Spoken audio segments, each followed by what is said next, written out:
فنه عشان همه شال دبلا میسه شال روستایی که پرورش گوسفند و دام و اتو چیزم بدارد قطعا اون پشم باید عشان وصلت وویند بوشورد باورد اون نخ چگوند اتو چرختونی مره بچرخلد نخ چگوند نخ وصلت باور ای شال چگوند انتس کامره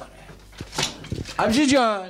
بله عبجی دی عمجانا تمام آدمان عمجانا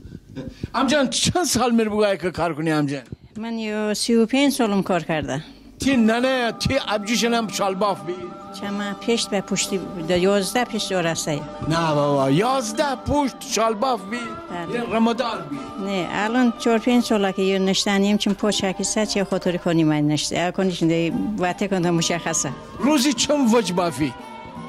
دوره روز 10 متر وجه روز 10 متر؟ بعد چون فرق کند با هم مثلا برش این گوسفند قدرت من اسپاده صبح همونی 12 شوانی کار کردیم آخه بعد بگو عشان که اتو دو وجه بافی عشان بعد با هم دیگر وصل کنی دنیا بس می اودیردی دنیا می اوم نداشت دنیا بدن می پا باجمون و دوباره پایم بزنی بعد به خیاط بداشتی بعد جلیقه شال شکر شلوار چوغا عدی چیزا در مقابل سرما نیم تنه کن بگه دو شلور تو اجام نکرد من یه کار کرده نه نکم ممکن بعدن شما بروجینه با وجینه بعدن امنه ننم یاد دون امنه ننه کرد به امنه یاد الان امنه با کرا از تاریخ گفزنه از خو 7 پشت کرا گفزنه 11 پشت جانا بناسن منم ان رخت لباس ده میا کلا الان دینی میا کلا هم پشما که گوسفند ای کرشم الان کره شال بافا اون من رخت لباس متعنی حتی عشان دون کدام مر جاخته ولی عشانش نیست انی جلخته بیدی işte قابلش اینه